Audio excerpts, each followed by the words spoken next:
Hi, Adjustment with episode like എല്ലാവർക്കും സ്വാഗതം. ഞാൻ അഭിജ്ഞ. അപ്പോൾ നമ്മൾ ഇന്നത്തെ വീഡിയോയിൽ നമ്മൾ നോക്കാൻ പോകുന്നത് എന്താ പറയുക ഇൻ ഡീറ്റെയിൽ ആയിട്ട് ഒരു റോസിനെ എങ്ങനെ സിംഗിൾ സ്ട്രോക്ക് പെയിൻറ്റിങ് അല്ലെങ്കിൽ വൺ സ്ട്രോക്ക് പെയിൻറ്റിങ് യൂസ് ചെയ്തിട്ട് ക്രിയേറ്റ് ചെയ്യാനാണ് നമ്മൾ നോക്കാൻ പോകുന്നത്. ഓൾറെഡി വൺ സ്ട്രോക്ക് പെയിൻറ്റിങ്ങിൻ്റെ 2 വീഡിയോസ് അപ്ലോഡ് ചെയ്തിട്ടുണ്ട്. ഒന്ന് ഭയങ്കര ബേസിക് ആയിട്ടുള്ള എങ്ങനെയാണ് ഓരോ പെറ്റൽസും എങ്ങനെയാണ് ബ്രഷിൽ, അതായത് ഫ്ലാറ്റ് ബ്രഷിൽ എങ്ങനെയാണ് കളർ ലോഡ് ചെയ്യുക എന്നുള്ളത് ഉൾപ്പെടുത്തിക്കൊണ്ട് ഒരു വീഡിയോ ഓൾറെഡി അപ്ലോഡ് ചെയ്തിട്ടുണ്ട്. അപ്പോൾ നിങ്ങൾ കണ്ടിട്ടില്ലെങ്കിൽ ജസ്റ്റ് ഒന്ന് പോയി കാണുക. ലിങ്ക് ഞാൻ ഡിസ്ക്രിപ്ഷനിൽ ഇടാം. അപ്പോൾ രണ്ടാമത്തെ വീഡിയോ എന്ന് പറയുന്നത് സിംഗിൾ ബ്രഷ് ചാലഞ്ച് ആയിരുന്നു. അതായത് കുറേ ഫ്ലവേഴ്സിനെ ഒരു ഫ്ലാറ്റ് ബ്രഷ് മാത്രം യൂസ് ചെയ്തൊരു വീഡിയോ ആയിരുന്നു. അപ്പോൾ ഞാൻ കുറേ പേരെ ചാലഞ്ച് ചെയ്തിരുന്നു. അപ്പോൾ എനിക്ക് കുറേ പേര് അയച്ചു തന്നു ഇൻസ്റ്റാഗ്രാമിൽ. എൻ്റെ ഇൻസ്റ്റാഗ്രാം ഫോളോ ചെയ്യുന്നവർക്ക് കാണാം. എനിക്ക് അയച്ചു തരുമ്പോൾ അപ്പം തന്നെ ഞാൻ സ്റ്റാറ്റസ് ആക്കുന്നുണ്ടായിരുന്നു. ഒരുപാട് സന്തോഷമുണ്ട് എനിക്ക് അയച്ചു തന്നതിലും എനിക്കത് കാണാൻ പറ്റിയതിലും. അപ്പം ട്രൈ ചെയ്തതിന് ഒരുപാട് താങ്ക്സ്. അപ്പോൾ ഈ 2 വീഡിയോസ് കണ്ടവർ എന്നോട് പറഞ്ഞു, ചേച്ചി കുറച്ചും കൂടി സ്ലോ ആയിട്ട് ഞങ്ങൾക്ക് പറഞ്ഞു തരുമോ, ഇത് കുറച്ച് ഞങ്ങൾക്ക് മനസ്സിലാക്കാൻ ബുദ്ധിമുട്ടുണ്ടെന്ന് പറഞ്ഞു. അപ്പം നമ്മളത് കൺസിഡർ ചെയ്യേണ്ടേ വേണം. അപ്പോൾ ഇന്നത്തെ വീഡിയോ എന്ന് പറയുന്നത് പെയിൻറ്റ് വിത്ത് മീ വീഡിയോ ആണ്. അതായത് ഞാൻ ചെയ്യും, അപ്പം നിങ്ങൾക്കത് ഫോളോ ചെയ്യാൻ വേണ്ടിയിട്ട് കുറച്ച് നല്ല സ്ലോ ആക്കിയിട്ട് ഞാൻ ചെയ്തു തരാം.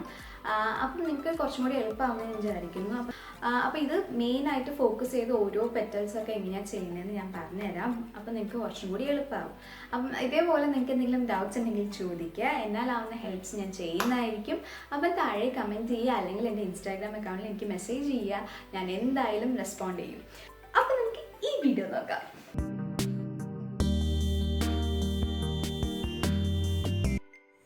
അപ്പോൾ ഇതായിരുന്നു ആദ്യത്തെ ട്യൂട്ടോറിയൽ. ഇതിനകത്ത് ഓരോന്ന് എങ്ങനെയാണ് ബ്രഷ് യൂസ് ചെയ്യേണ്ടത്, അതിൻ്റെ എവിടേക്കാണ് പ്രഷർ കൊടുക്കേണ്ടത് എന്നുള്ള കണ്ടൻറ്റുകളൊക്കെ അതിൽ ഇൻക്ലൂഡ് ചെയ്തിട്ടുണ്ട്.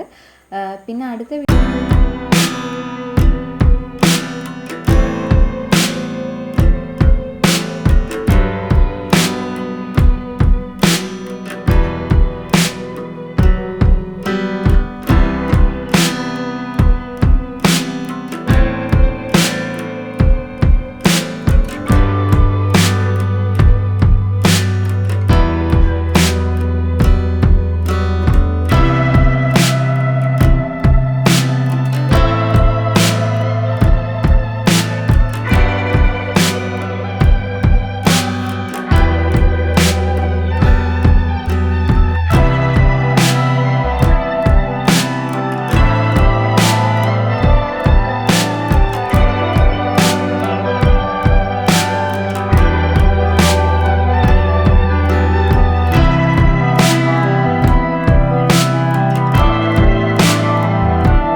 നമുക്ക് യൂസ് ചെയ്യാൻ വേണ്ടിയിട്ട് ചെയ്യുന്നത്.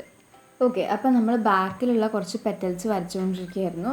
അപ്പോൾ അതിങ്ങനെ റിപ്പീറ്റഡ് ആയിട്ട് അതിൻ്റെ മുകളിൽ കൂടെ വരയ്ക്കുക. പക്ഷേ രണ്ടാമത്തും മൂന്നാമത്തും വരയ്ക്കുമ്പോൾ ആ പെറ്റൽസിൻ്റെ ലെങ്ത്ത് കുറച്ച് കൊണ്ടുവരിക. അപ്പോൾ നമ്മൾ ഓൾമോസ്റ്റ് സെൻറ്ററിലെത്തി കഴിഞ്ഞാൽ മറ്റേ ഫ്ലവർ വരച്ച പോലെ തന്നെ നമ്മൾ സെൻറ്റർ മാർക്ക് ചെയ്തു. അതിൻ്റെ ഓപ്പോസിറ്റ് ആയിട്ട് അതിൻ്റെ ഹാഫിൽ വെച്ചിട്ട് അതിലേക്ക് ജോയിൻ ചെയ്തു. ഇനി ഒരു കംപ്ലീറ്റ് ഫ്ലവർ വരയ്ക്കണമെങ്കിൽ നമ്മൾ ബാക്കിൽ ഓൾറെഡി പെറ്റൽസ് വരച്ചില്ലേ, അപ്പോൾ അതിനൊരു കണ്ടിന്യൂഷൻ എന്നുള്ള രീതിക്കാണ് നമ്മൾ ബാക്കി പെറ്റൽസ് വരയ്ക്കുന്നത്. അപ്പം നമ്മൾ ഒരു സൈഡിലെ പെറ്റൽ ബാക്കിലെ പെറ്റലിൻ്റെ കണ്ടിന്യൂഷൻ എന്നുള്ള രീതിക്ക് വരച്ചു. അത് കഴിഞ്ഞിട്ട് ഇനി ഇപ്പുറത്തെ സൈഡിലുള്ള ഇത് നിങ്ങൾ ശ്രദ്ധിച്ച് നോക്കിക്കോളൂ.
അതൊന്നുമില്ല, ജസ്റ്റ് ഒരു പോയിന്റിൽ നിന്ന് മറ്റേ പോയിന്റിലേക്ക് മാർക്ക് ചെയ്യുക. എന്നിട്ട് അതിനെ ഇതുപോലെ ഒരു ചെറിയ വേവ് പോലെ, അതായത് നമ്മൾ ഒരു പോയിന്റിലേക്കാണ് പോകുന്നത്, അധികം പ്രഷറൊന്നും യൂസ് ചെയ്യേണ്ട, ജസ്റ്റ് ഒരു point two another point join ചെയ്താൽ മതി.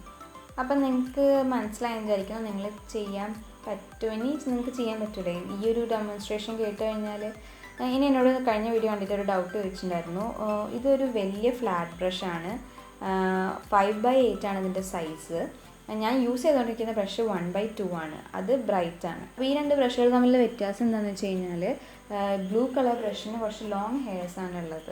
അപ്പോൾ ഇത് നമുക്ക് 1 സ്ട്രോക്ക് പെയിൻറ്റിങ് യൂസ് ചെയ്യാൻ പറ്റുമെന്ന്. അപ്പോൾ നമുക്ക് യൂസ് ചെയ്യാൻ പറ്റും, ഒരു പ്രശ്നമില്ല. ഫ്ലാറ്റ് ബ്രഷുകൾ ഇങ്ങനത്തെ ഈ ടൈപ്പ് ഹെയറുള്ള എല്ലാ ബ്രഷും നമുക്ക് യൂസ് ചെയ്യാൻ പറ്റും. അപ്പം എന്താണെന്ന് വെച്ച് കഴിഞ്ഞാൽ ഇത് കുറച്ച് വലുതായതിനെ കൊണ്ട് കുറച്ച് വലിയ ഫ്ലവേഴ്സാണ് നമുക്ക് ചെയ്യാൻ പറ്റുക. ചെറുത് ചെയ്യാൻ അത്ര ചെറുതായി കിട്ടില്ല നമുക്ക് അതിനെക്കൊണ്ട്. അപ്പോൾ ഇതിനകത്ത് അത്യാവശ്യം നല്ലപോലെ തന്നെ പെയിൻറ്റ് ലോഡ് ചെയ്യുക. ഇങ്ങനെ ബ്രഷിൻ്റെ ഹെയർ ചിലപ്പോൾ ക്രാക്കായി പോകും, കാരണം ലോങ് ബ്രഷ് അല്ലേ. അപ്പോൾ അങ്ങനെ ക്രാക്ക് വരാൻ കാര്യം എന്താണെന്ന് വെച്ച് കഴിഞ്ഞാൽ പെയിൻറ്റ് കുറവ് അതിനെക്കൊണ്ടാണ്. അപ്പോൾ പെയിൻറ്റ് നല്ലപോലെ ലോഡ് ചെയ്യുക. എന്നിട്ട് നോർമലി നമ്മൾ നേരത്തെ ഡെമോൺസ്ട്രേറ്റ് ചെയ്ത പോലെ തന്നെ നിങ്ങൾക്കും പെയിൻറ്റിങ് ചെയ്യാവുന്നതേ ഉള്ളൂ. അപ്പോൾ നിങ്ങൾക്ക് ഈ വീഡിയോ ഹെൽപ്ഫുള്ളായെന്ന് വിചാരിക്കുന്നു. എന്തെങ്കിലും ഡൗട്ട്സ് ഉണ്ടെങ്കിൽ താഴെ കമൻറ്റ് ചെയ്യുക. അതേപോലെ പെയിൻറ്റിങ് പഠിക്കാൻ ആഗ്രഹിക്കുന്നവർക്ക് please do share these videos, നമുക്ക് അവരെയും സപ്പോർട്ട് ചെയ്യാം. അപ്പോൾ അടുത്ത വീഡിയോ കാണുമ്പോഴേക്കും ടാറ്റാ ബൈ.